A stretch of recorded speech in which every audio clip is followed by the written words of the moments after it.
A empolgação com a liberação da vacina contra a Covid-19 pode fazer com que as pessoas relaxem as medidas sanitárias de proteção contra o novo coronavírus. É um risco que pode acabar com uma maior exposição à contaminação. Nós vamos falar mais sobre esse assunto com o médico infectologista Jamal Suleiman, do Hospital Emílio Ribas, que é referência em doenças infecto-contagiosas.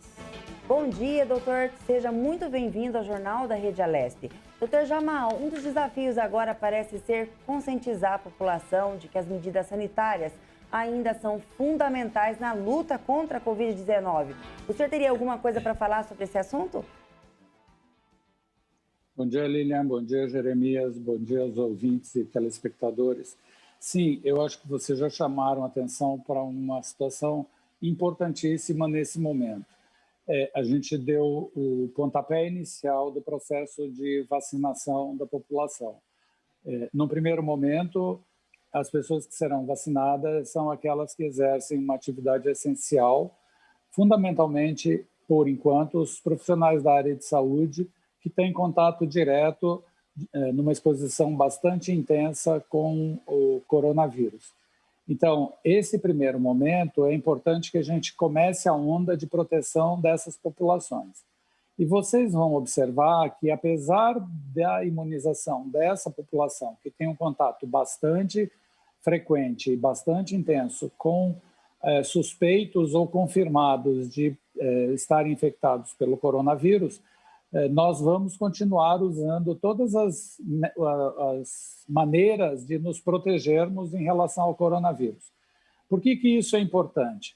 Porque enquanto a gente não atingir um mínimo de pessoas imunizadas, a gente não consegue bloquear a circulação do vírus. A questão aqui que eu acho que é fundamental lembrar, principalmente para aqueles que ainda estão céticos, que dizem que essa vacina não foi testada para bloquear a infecção, é verdade. Esse período de ensaio clínico ainda não é capaz de dar uma resposta. No entanto, a gente tem vários exemplos de vacinas, de empregos de vacinas, que quando elas foram para a fase 4, que é a fase ao qual eu estou me referindo, que é a expansão do número de pessoas imunizadas, no tempo, o que se viu foi exatamente o bloqueio da cadeia de transmissão. Enquanto a população não tiver vacinada, na sua quase totalidade, a gente não deve relaxar as medidas, porque o vírus continua circulando, o vírus precisa de humanos suscetíveis, que ele vai encontrar com muita facilidade.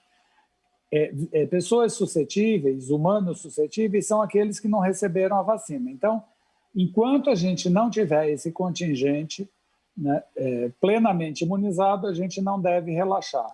É fundamental que a gente mantenha o uso de máscara, o distanciamento físico e a higienização das mãos. Doutor, também qual é o recado que a gente pode dar nesse momento, justamente nesse sentido, né? Vem aí a vacina, já está sendo aplicada, mas a gente vem ver que, ao longo dos meses, a parte da população vai deixando de usar máscara, no respeito ao distanciamento. O que pode ocorrer se as pessoas acharem que a vacina é a solução imediata para tudo e for relaxando isso? Principalmente tendo em vista que, por exemplo, em Manaus, a gente viu aí o caso de uma variação que está sendo uma transmissão muito rápida e levando a mortes muito rapidamente. A gente tem aqui vários aspectos envolvidos. O primeiro é que a vacina precisa de 2 doses, né? Nesse instante, a gente tem a Coronavac, que é um produto excepcional, importantíssimo para a contenção ou para mudar a história da pandemia. Então, eu sugeriria que a população nos observasse, visse como os profissionais da área de saúde, depois de vacinados, com 2 doses, vão continuar usando a sua proteção. Porque, imaginem vocês, para os profissionais da área de saúde, esse regime está muito mais estressante, porque a gente passa o dia inteiro com máscara no ambiente de trabalho, usando outros equipamentos de proteção individual, exatamente para nos protegermos, para que a gente não seja veículo de transmissão. Então, A gente vai receber 2 doses e, a partir daí, vai continuar usando toda essa estratégia que a gente tem, que são estratégias não farmacológicas. Esse é o primeiro aspecto. O segundo aspecto, que é importantíssimo, todo vírus sofre um processo de mutação. A mutação não é necessariamente um processo ruim, ao contrário, ela pode ser benéfica ou maléfica. Nesse momento, a gente tem alguns cenários que nos fazem ficar no espectro das coisas ruins. Quais são as coisas ruins para as mutações? Aumentar a capacidade de transmissão, isso é uma coisa muito ruim. Aumentar a gravidade da doença, que nesse momento a gente ainda não tem, eu vou reforçar isso, neste momento a gente não tem, com as variantes conhecidas, a resposta para essa informação. Mas do fundo do meu coração, eu nem gostaria de dar essa resposta, porque a gente, para evitar que esse processo ocorra, a gente precisa se proteger. Porque quanto mais expusermos variantes, a chance de você recombinar isso no meio, na natureza, entre as pessoas portadoras, a chance dessa recombinação é maior, o que pode fazer emergir variantes muito mais graves do que essa. O que a gente está vendo em Manaus é a ponta desse processo. No primeiro momento, inclusive, muita gente que não está muito familiarizada com isso, para não dizer que usaram de má fé, estabeleceu que a população manauara estava protegida porque tinha adquirido a tal da imunidade de rebanho. Isto não é verdade, isto não aconteceu, a variante emergiu, existem algumas indicações de que ela compromete com uma gravidade maior, essa resposta ainda não está completamente esclarecida, mas populações mais jovens. Então, veja, a pandemia está aí, a gente tem estratégia não farmacológica para evitar, ou pelo menos para minimizar o impacto dela, e agora tem uma estratégia que é de imunização. Então, tenhamos todos um pouquinho mais de paciência, de resiliência, de empatia, de humanidade, para que esse processo se resolva. Porque se a gente atropelar, nós podemos fazer toda a estrutura cair, de tal forma que todos nós vamos sofrer as consequências. Então, não é nada adequado, você chamou atenção para um fenômeno muito interessante. Não está na hora de ficar cansado. Esta não é a hora de ficar cansado. Essa é a hora ainda que a gente tem de fugir, de correr do vírus. E correr do vírus significa usar métodos de barreira, higienizar as mãos e manter distanciamento físico. E, na hora certa, receber a imunização. Doutor Jamal, uma das nossas seguranças aí é o uso da máscara. O senhor, como infectologista, qual a máscara certa o senhor indicaria? As máscaras descartáveis? E quando for caseira, qual é o montante de troca que nós temos que fazer durante um dia? Porque tem gente que usa máscara o dia todo e a gente sabe que tem que trocar depois de um determinado período por causa, né, das bactérias que ficam ali. E também hoje está muito na moda uma máscara de lãzinha. Ela também é eficaz a combater o Covid-19? Começando pelo final, essas máscaras de crochê, de tricô, elas não passam de um enfeite feio, inclusive, no rosto das pessoas. Isso não funciona, isso não protege. Né? A máscara precisa ter 2 camadas, ela pode ser doméstica e deve ser trocada a cada 2 a 3 horas. Então, é fundamental que as pessoas continuem executando essa troca, lavando esse produto, e é simples, você pode lavar com água e sabão dentro da sua casa. Né? Materiais que podem receber ferro de passar, podem receber ferro de passar. Esse vírus ele acaba inativado por procedimentos relativamente simples no ambiente domiciliar. Então, não precisa mergulhar em água sanitária, você pode simplesmente lavar com água e sabão, deixa secar ao sol ou à sombra, e se você puder passar esse tecido, você pode passar. Então, é um equipamento extremamente eficaz para evitar a transmissão. O que significa evitar a transmissão? Ou pelo menos para minimizar de maneira muito significativa a transmissão. Significa que se você for portador do vírus, a capacidade que o vírus tem de romper essa barreira e atingir outra pessoa é muito pequena, muito pequena, e o impacto na sociedade já foi mensurado. Então, as pessoas acabam protegidas se você é o portador. Se você não é o portador e a outra pessoa é que está usando a máscara, você acaba protegido, porque a quantidade de vírus que eventualmente possa ser capaz de atravessar esse equipamento é ínfima, o que significa que ainda que você se contamine, a probabilidade de você ter uma doença na forma grave, porque você recebeu uma carga viral muito pequena, é remota. Então, veja, você acaba tendo benefícios de vários ângulos, não é de um ângulo só. Quando você usa e quando alguém com quem você tem contato também está usando.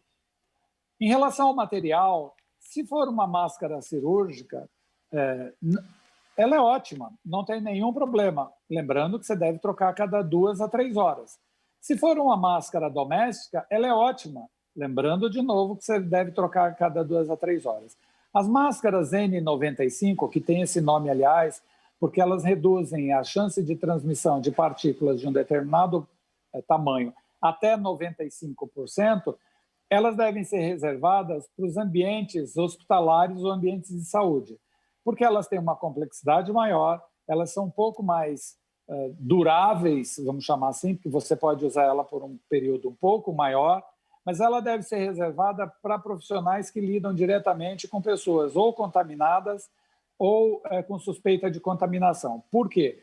Porque além delas serem mais caras, além do processo de confecção ser mais complexo, a gente ainda corre o risco, diante dessa pandemia, de ficar sem equipamentos de proteção individual para indivíduos que precisam ter essa proteção individual porque estão expostos de uma maneira muito mais intensa no seu ambiente de trabalho. Então, tendo a opção da máscara domiciliar ou da máscara cirúrgica, as duas são excepcionais desde que usadas de maneira adequada. Usar de maneira adequada, além da questão do tempo, significa que você deve cobrir o nariz e a boca. Então, não adianta usar máscara no pescoço, que é igual vacina. Máscara funciona para quem usa direito. Vacina funciona quando você toma, né? Então, são cenários em que é fundamental a participação da sociedade no sentido da proteção de maneira correta. Usando corretamente, você está protegido. Agora, doutor, também existem agora umas máscaras de plástico e outras que imitam, não sei se o material é acrílico, enfim, né? Elas são bem fechadinhas, mas e aí? Dá para usar, não? Não, não dá para usar. Não há nenhuma... Essa protege... Eu chamo essas máscaras porque elas são até divertidas, né? Isso talvez sirva para teatro, mas para proteção individual elas não se prestam. Absolutamente não se prestam. Primeiro, porque a barreira não é uma barreira, aquilo vai funcionar como uma estrutura de vidro que todas as partículas que você vai emitir, ela vai escorrer por aquele equipamento e vai contaminar superfícies, porque ela cai, ela não fica armazenada no seu queixo, né? Então, é fundamental que a máscara tenha capacidade de absorção, não uma capacidade de impermeabilização. Uhum. Então, não funciona. Ela serve para você mostrar a sua maquiagem, para mostrar se a sua barba está bonitinha ou não. Para proteção contra o corona, não há em nenhum lugar do mundo qualquer coisa que diga que isso serve como equipamento de proteção. Da mesma forma, você tocou nesse assunto, é importante, a pessoa pode dizer, então, e o protetor facial? O protetor facial ele deve ser usado sempre com uma máscara embaixo dele. Então, protetor facial é para você proteger a mucosa dos olhos, não é para proteger mucosa de nariz e boca. Mucosa de nariz e boca é para ser protegida ou com máscara doméstica ou com máscara cirúrgica, ou N95, que a gente já fez a ressalva. Interessante isso que o senhor falou, porque às vezes, por exemplo, no cabeleireiro, às vezes ele está com aquela proteção, mas está sem máscara. Então, a proteção com acrílico, né, e também o uso da máscara, porque são questões diferentes. Agora, doutor, uma questão relevante também é nos coletivos, nos ônibus, né? Qual é a orientação que o senhor tem? Porque ali não tem como, né? As pessoas estão próximas, né? E elas acabam encostando uma nas outras, né? Qual é os critérios que a gente pode utilizar para evitar ao máximo a contaminação? Eu tenho chamado a atenção para isso desde o princípio, né? As pessoas, elas, ao invés de se colocarem contra a vacinação, elas devem ficar a favor da vacinação e exigir do poder público uma disponibilidade maior de equipamentos de transporte ou uma hierarquização dos horários de entrada e saída das atividades, né? Porque daí você tem como uma outra estratégia para reduzir a possibilidade de aglomeração. Então, se aquele equipamento está muito cheio, a recomendação é aguarde um outro, obviamente, se você puder, né? Na impossibilidade de você manter esse distanciamento físico, carregue com você, além da sua máscara, sempre material para higienização. Aqui a gente está chamando a atenção para um material que é fundamental, que é o álcool em gel. Então, qualquer superfície que você tenha tocado, higienize as mãos depois. Eu até outro dia, desculpa, há 3 dias atrás, me peguei pensando que desapareceram das cidades as higienizações feitas pelo poder público, né? No começo, o poder público ia para frente dos hospitais, das casas de saúde, das aglomerações, tipo terminais modais, e fazia higienização. Hoje, você não vê mais isso. Da mesma forma, eu não tenho informação se as empresas de ônibus fazem essa higienização a cada viagem, por exemplo, que é o que se recomenda. Eu acho que a gente deve cobrar esse tipo de processo. Agora, para a sua proteção individual, usar máscara sempre, não tirar em hipótese alguma. Eu vou falar no telefone, fale com a máscara. Você não precisa tirar a máscara, porque o telefone, o que você vai fazer é emitir voz, né? Falar mais baixo, obviamente, porque quanto mais alto você fala, mais partícula você expele. Então, é fundamental falar num telefone dentro do ônibus. Se não for fundamental, aguarde você descer do ônibus. Se for fundamental, fale, mas fale baixo, sem tirar a máscara. E desceu, higieniza as suas mãos, evite tocar nos seus olhos, né, porque é outra porta de entrada do vírus, e exija que você tenha mais disponibilidade de equipamento, tanto ônibus quanto trem, para mobilidade urbana. Eu acho que é fundamentalmente isso. O doutor Jamal, em relação aos elevadores, né? Tem muitos condomínios hoje que você tem o comunicado que a hora que uma família entra, a outra, para evitar a contaminação. Mesmo estando de máscaras, o senhor acha que o ambiente do elevador é muito perigoso para se contagiar? Todo ambiente fechado com aglomeração, sim. Por isso a recomendação de uma única família, né? Por que a recomendação de uma única família? Porque esse núcleo é o núcleo que convive. Então, a gente chama isso de cluster, né? Então, é aquele espaço controlado com aquelas pessoas que, se emergir um caso ali, você sabe, você tem um controle sobre aquele determinado contingente de pessoas. Na medida em que você aglomera com pessoas com as quais você não tem contato, das quais você não conhece a história, esse processo de risco aumenta substancialmente. Então, é um ambiente fechado com aglomeração, é ambiente de risco. Na época do Natal, das festas de fim de ano, toda a recomendação que a gente dava e continua dando é para que as pessoas... estou com saudade do fulano, beltrano, ciclano, que são da mesma família.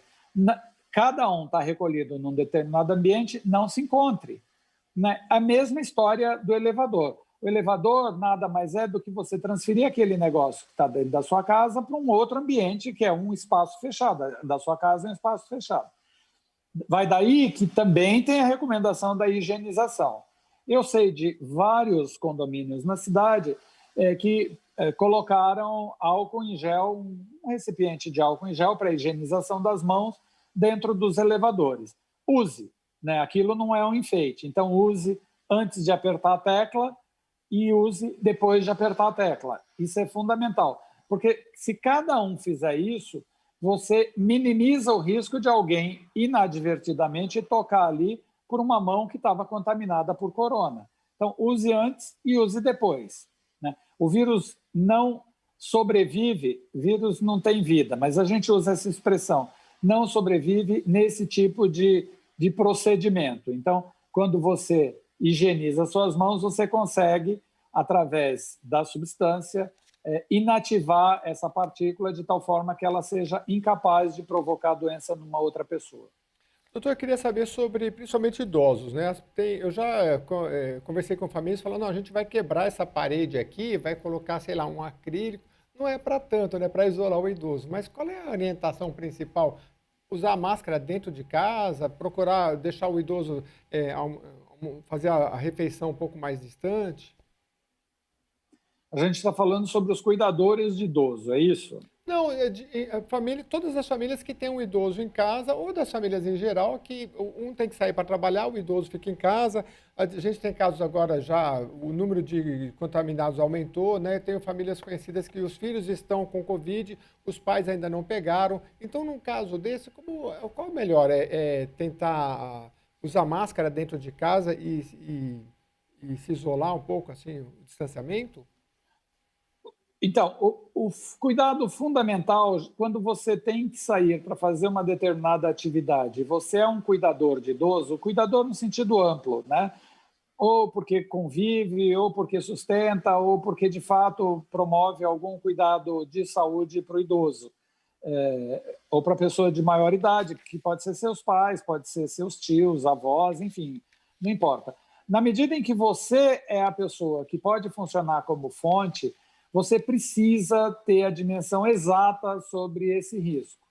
E qual é a dimensão exata? Em hipótese alguma, deixar de usar máscara. Em hipótese alguma. É máscara o tempo inteiro que você está fazendo a sua atividade. Esse é o primeiro aspecto. O segundo aspecto é a higienização das suas mãos, o tempo inteiro. E quando você chega em casa, é fundamental que antes de qualquer coisa que você vá fazer, higienize as suas mãos e troque a sua máscara. Por quê? Porque é assim que você vai proteger essa pessoa, né? Se a sua atividade, por exemplo, é um trabalhador da área de saúde, portanto, é uma atividade de maior risco da exposição em relação ao Covid, dentro de casa use máscara. Não tem problema, você já fez isso o tempo inteiro dentro do seu trabalho, use máscara, né? Porque a gente precisa elevar muito a proteção do idoso. A gente tem vários exemplos, o último deles faz alguns poucos dias, de uma família que acabou devastada porque se guardou de março até dezembro e resolveu fazer um encontro com pessoas da família, filhos, e que um dos filhos veio contaminado, ainda era assintomático, contaminou vários e o pai e a mãe morreram de Covid. E pelo menos uns 8 dessa família se contaminaram.